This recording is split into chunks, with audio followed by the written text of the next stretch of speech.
Bismillahirrahmanirrahim. Pandangan para ulama yang muktabar berhubung dengan Imam Mahdi. Ramai kalangan ulama-ulama yang muktabar. Muktabar ulama yang diambil kira pandangan mereka. Yang mujtahid, yang diketahui mendalamnya ilmu mereka dan adilnya mereka dalam menegakkan yang adil. Mereka ni tak takut pada siapa dia. Ulama yang benar-benar warasatul anbiya, waris nabi-nabi, yang menyebarkan ajaran nabi kepada manusia. Menurut Al-Hafiz Ibn Kathir di dalam tafsirnya, menurut pendapat yang jelas bahawa di antara imam-imam yang memimpin umat itu ialah Al-Mahdi, yakni yang mendapat petunjuk, gelaran imam pemimpin yang mendapat petunjuk, yang telah diberitahu oleh hadis-hadis yang diriwayatkan dari Nabi SAW yang menyebut perkara itu. Bukannya yang ditunggu oleh golongan Rafidah, bukan seperti Imam Mahdi yang ditunggu oleh kalangan yang Rafidah, mereka yang enggan kepada syariat, tunggu je, tidak memperjuangkan syariat, tak beramal dengan syariat yang sebenar. Di mana menurut dakwaan mereka Imam Mahdi itu telah dilahirkan, kemudian akan zahir pula dari satu rongga dalam bumi ini, di Samarah. Pendapat ini tidak ada kebenarannya. Pendapat ini lemah. Itu menurut tulisan Ibn Kathir. Menurut Ibn Hajar Al-Asqalani di dalam Fathul Bari, iaitulah syarah Sahih Bukhari, Ibn Hajar Al-Asqalani telah berkata, Abul Hasan Al-Khasai Al-Abadi di dalam Manaqib Asy-Syafi'i telah menjadi khabar mutawatir bahawa Imam Mahdi itu zahir dari kalangan umat ini. Khabar mutawatir dengan makna khabar yang diriwayatkan oleh ramai para sahabat dan ulama-ulama yang tidak boleh dibohongi lagi. Mutawatir, yakni yang diriwayatkan oleh ramai, bukan seorang meriwayatkannya.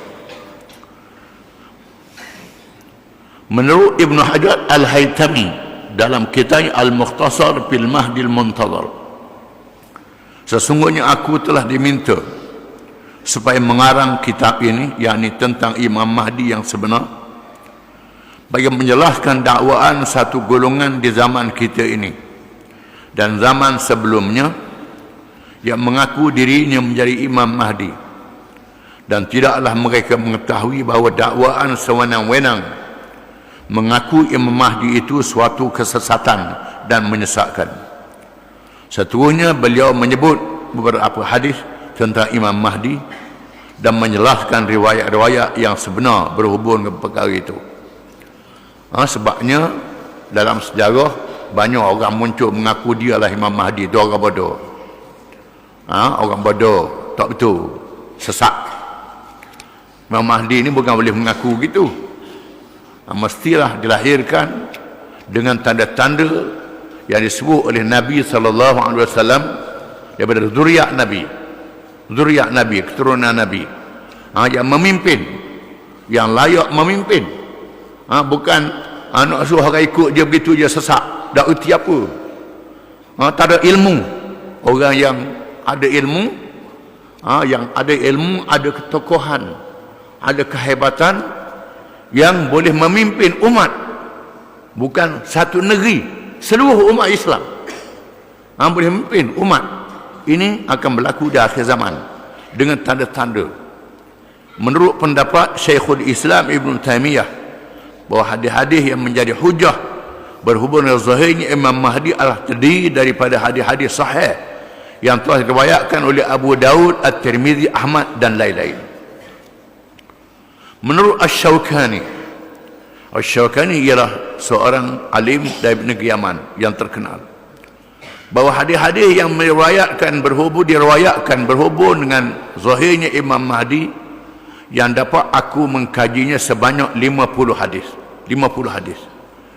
Ada yang sahih, ada yang hasan. Ada yang sahih ialah hadis yang diriwayatkan oleh mereka yang cukup syaratnya. Tiap-tiap sanad, tiap-tiap orang yang diambil hadis ini bersianu turun-temurun sampai kepada sahabat. Orang ini orang yang diketahui alimnya, diketahui waraknya, kuat pegangan agamanya yang tidak bohong, diketahui kuat ingatannya kuat, bukan pelupa, ingatan dia sangat kuat. Bila dia dengar dia ingat selalu. Ini hadis yang sangat sahih. Ada yang hasan. Yang hasan ni ulama, dia baik tapi ingatan dia kurang. Kadang-kadang dia riwayat dengan maksud, tidak dengan lafaz yang totok. Riwayatnya hasan, ini baik, diterima juga. Dan ada pula yang dhaif, yang lemah.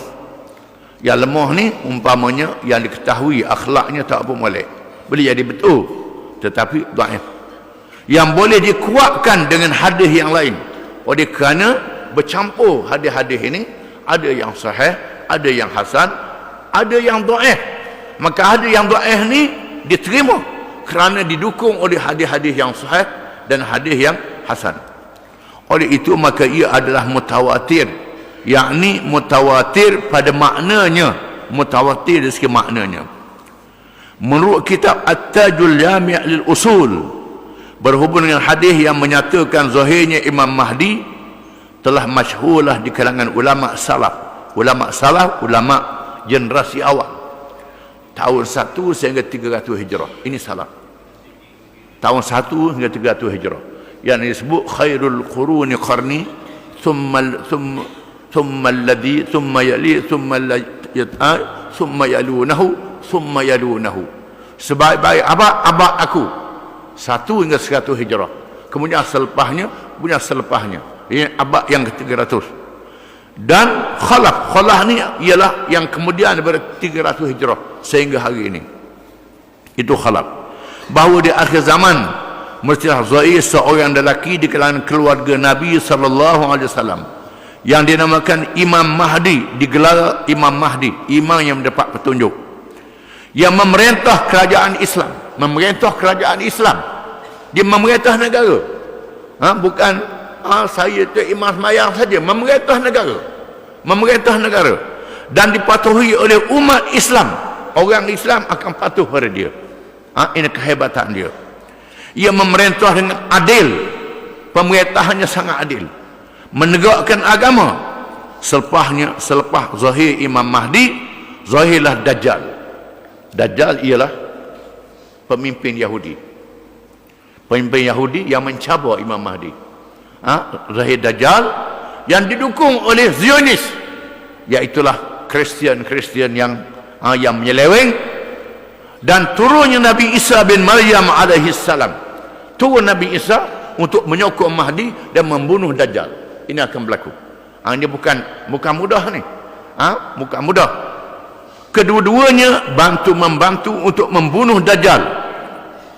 Hadis yang menceritakan zahirnya Imam Mahdi itu telah diriwayatkan oleh para ulama yang terpilih radhiyallahu anhum, dan telah mengeluarkannya oleh ulama besar di dalam hadis seperti Abu Daud, At-Tirmizi, Ibnu Majah, At-Tabarani, Al-Bazzar, Imam Ahmad, Al-Hakim dan lain-lain radhiyallahu anhum. Ini ulama-ulama yang besar. Dan banyak lagi ulama yang memberi hujah mereka berhubung dengan zahirnya Imam Mahdi. Tanda-tanda Imam Mahdi. Kesimpulan pada hadis-hadis dan pendapat ulama berhubung dengan Imam Mahdi itu, bolehlah kita menentukan tanda-tandanya untuk membezakan di antara Imam Mahdi yang sebenar dan Imam Mahdi yang palsu. Dengan kenyataan yang disebut dalam hadis itu, di antaranya ialah yang pertama, Imam Mahdi itu membawa perjuangan islah, perjuangan pembaikan ke arah Islam yang disokong oleh Allah dengan keterangan-keterangan dan dalil-dalil yang nyata. Dia memerintah mengikut Quran dan mengikut sunnah Nabi SAW dengan dalil-dalil yang kuat. Ni nak merintah dah erti Imam Mahdi apa? Dah erti apa? Ini bukan calon-calon orang yang alim, yang memerintah dengan Quran, memerintah dengan sunnah Nabi, didukung oleh keterangan-keterangan dan dalil-dalil. Mengikut riwayat hadis-hadis yang banyak, di antaranya Allah Ta'ala jadikan banyak gempa bumi di dunia, gempa bumi sana, gempa bumi ini. Ada ulama kata banyak gempa bumi sekarang di Indonesia, di Peru, di Jepun, di mana tiap-tiap bulan ada gempa bumi itu sudah berlaku. Dan ada ulama yang mengatakan sebahagian tanda-tanda itu sudah ada. Di antaranya orang Yahudi berkumpul di Palestin. Yahudi berkumpul. Di antaranya pemimpin Arab sudah leka mendirikan bangunan-bangunan yang tinggi. Dan berlakunya malhamah kubra. Ada ulama menafsirkan perang dunia. Berlaku perang dunia. Ini tak berlaku. Tunggu perang dunia. Berlaku perang dunia yang sangat dahsyat. Perang dunia yang sangat dahsyat. Perang dunia di antara kuasa-kuasa besar akan berlaku perang dunia. Pembunuhan, perang yang terlalu ramai manusia yang mati dengan perang dunia ini. Mungkin dengan senjata nuklear yang canggih pada hari ini. Saintis mengatakan ada roket nuklear kepunyaan Rusia 1000 kali ganda daripada bom atom di Hiroshima dan Nagasaki. 1000 kali ganda. Dengan sebiji roket ini boleh musnah 3-4 bandar di Amerika. Ini kehebatan senjata. Itu senjata Rusia, senjata China, senjata Amerika, sama-sama ada senjata belaka. Yang perlu berpandu jarak 7-8 ribu kilometer boleh tembak. Dia beri ke orang nak semangat jihad ni 40 kilometer tembak. Suka sangatlah. Suka ada perang bodoh. Perang dia ikut dia. Dia tolong ke dia. Tolong untuk melakukan kekacauan, bukan jihad. Bersama masa habis dia tahan senjata yang sampai 7-8 ribu kilometer boleh tembak dengan senjata yang canggih. Akan berlaku peperangan yang sangat besar. Dan bila dia muncul, orang tak tahu. Hanya 313 orang saja. 313 orang yang dipilih oleh Allah Subhanahu Wa Taala yang membai'ahkan dia makan Ibrahim dan Kaabah. Bai'ah dia 313 orang. Kemudian datang tentera dari Syam, dari Syria untuk menyerang dia. Tentera ni ditelan oleh bumi. Bertelan bumi, baru orang tahu ni Imam Mahdi. Barulah orang ramai pergi. Orang pergi bai'ah dia sebagai Imam Mahdi. Kena ada tanda-tanda ini. Gak kita macam mana nak tahu tanda-tanda ini? Nak pergi saya lah Imam Mahdi, nak ngaku gitu je. Kena faham. Ini benda banyak dia punya tanda-tanda yang sangat mencabar. Zaman fitnah ni tak tahu mana betul mana salah. Sehingga ulama-ulama pun dalam keadaan yang sukar untuk menilai mana betul mana salah. Apa lagi orang yang tidak tahu, yang tak ada ilmu, payah nak membuat ukuran kezaliman yang memenuhi bumi. Penuh dengan zalim. Zalim politik, zalim ekonomi, zalim pembunuhan, zalim jenayah, zalim akhlak, merebak. Bila dia muncul jadi pemimpin, dia memenah dunia dengan keadilan. Ini kehebatan dia. Bila dia muncul, dia jadi pemimpin, dia akan mengalahkan kezaliman ini dan memerintah negara dengan adil. Dia mengislahkan umat. Yang kedua, mengislahkan umat, yakni membaiki, menghilangkan segala mendung yang menggelapkan keadaan, lalu berpadulah dikelilingnya dengan penuh hubungan kasih sayang di antara satu sama lain. Yang ketiga, ia menyerupai Nabi Muhammad dari segi perbuatan dan akhlak, bukannya dari kejadian dan rupa. Akhlaknya macam akhlak Nabi. Ni mayang pun apa erti nak dia Imam Mahdi mana? Baju Fatihah dia apa betul.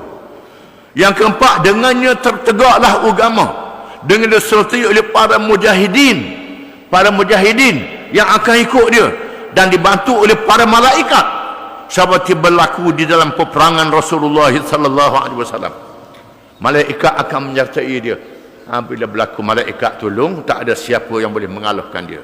Ini 5, ia dari kalangan keturunan Nabi Muhammad SAW, dari silsilah Sayyidina Hasan bin Ali radhiyallahu anhu, bukannya dia silsilah Sayyidina Husain radhiyallahu anhu. Ini mengikut satu riwayat, mengikut riwayat Al-Baihaqi, Abu Nuaim, riwayat Asy-Syafi'i, Al-Imamiyah, daripada zuriat Sayyidina Husain. Wallahu a'lam. Ini khilaf ulama, adakah daripada zuriat Sayyidina Hasan atau Sayyidina Husain. Kebanyakan ulama ahli sunnah mengatakan daripada Sayyidina Hasan. Sebahagian ulama ahli sunnah dan imamiyah daripada Syiah mengatakan daripada Sayyidina Husain. Ini bila zahir Imam Mahdi sungguh, selesai masalah, dak badah dah. Sayyidina Hasan ke Husain ke, ikutlah. Asal dia zahir untuk memimpin dan menyelamatkan umat. Yang keenam, di zamannya zahir Dajjal. Zaman Imam Mahdi ni zahirnya Dajjal, di mana tiada lagi keberkatan di muka bumi. Bila mari Dajjal, tidak ada keberkatan. Lalu Imam Mahdi itu melempahkan bumi dengan keadilan dan keberkatan, sebagaimana sebelumnya penuh dengan kezaliman dan penyelewengan. Beberapa penyelewengan yang berlaku berhubung zahirnya Imam Mahdi. Di sana terdapat beberapa riwayat tokoh tambah berhubung dengan zahirnya Imam Mahdi. Dia terdapat golongan Ar-Rafidah yang tersebut di atas, dan adanya orang-orang yang mendakwa dirinya menjadi Imam Mahdi dengan cara yang sewenang-wenang.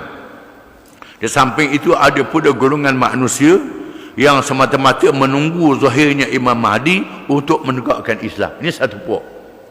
Satu puak duduk saja, duduk meratik, tunggu Imam Mahdi mari. Dia duduk saja. Ini puak yang salah. Mereka berpendapat tiada gunanya kita berjuang menegakkan Islam di zaman ini. Tak ada guna kita berjuang Islam ni, duduk sajalah tunggu Imam Mahdi mari. Ini puak pelawak. Sedangkan Allah Ta'ala mewajibkan semayang, mewajibkan puasa, mewajibkan jihad, mewajibkan semua, sama ada Islam menang atau kalah. Start, terus. Ini tanggungjawab kita zaman masing-masing. Imam Mahdi ada ke tak ada ke, ini orang Islam mesti tegak di zaman dia masing-masing. Di mana bumi tempat dia berpijak, di situlah dia akan mempertahankan Islam. Hak je ni duduk tunggu dalam gua, tunggu di masjid, ini pendapat yang salah. Al-Imam Ibn Hajar Al-Asqalani telah menyebut dalam kitab Fathul Bari, berkata Ibn Tin, makna sabda Nabi SAW, wa imamukum minkum, imam kamu di kalangan kamu, maksudnya bahawa syariat Muhammadiyah itu bersambung sehingga hari kiamat. Mana syariat Nabi bersambung, tak putus orang yang meneguhkan perjuangan. Nabi kata, la tazalu ta'ibatun min ummati zahirina 'ala al-haq la yadurruhum man khadalahum hatta ya'ti amrullah. Akan tetap ada kalangan umat aku yang sambung menyambung, yang menegakkan Islam. Mereka tidak boleh dihapuskan oleh orang menentang mereka sehingga datangnya urusan Allah. Macam mata rantai. Mati seorang sambung sehingga zahir Imam Mahdi. Tidak putus. Ini orang yang memutuskan perjuangan Islam, ini salah. Tidak boleh. Nabi kata kena sambung. Dan setiap abad itu mestilah ada golongan ahli ilmu yang menegakkan syariat Allah. Tiap abad ada pejuang-pejuang Islam. Maka kita bersama dengan pejuang. Nabi kata talzamu jama'atal muslimin wa imamahum. Kamu kena ikut kumpulan Islam dan pemimpin mereka. Tiap-tiap zaman, menang ke, kalah ke, rebah ke, bangun ke, tetap dengan kumpulan Islam ini. Berkata pula Al-Albani ialah orang alim dan ilmu hadis di zaman ini, yang sebenarnya mestilah menegakkan masyarakat Islam. Setiap orang berperanan mengikut bidang masing-masing. Adapun pendapat yang menyatakan kita cukuplah dengan meredai keadaan yang dialami oleh umat Islam sekarang ini, cukuplah berbangga dengan jumlah yang ramai, menunggu Tuhan menurunkan kurnia tanpa melakukan apa-apa, atau menunggu zahirnya Imam Mahdi dan turunnya Nabi Isa, kemudian cukuplah dengan menampilkan cogan kata Al-Quran perlembagaan kami dengan kemahuan sepenuh azam tertegaknya kerajaan Islam secara percuma adalah suatu perkara yang mustahil, yang salah. Orang duduk saja ni jawabnya nyetlang, habis dibinasakan, kata yang tak dapat kelebihan bersama dengan Islam. Bukan suatu kesesatan kerana bercanggah dengan perjalanan hukum Allah menurut sunnah perjalanan alam dan hukum syariat. Wallahu a'lam.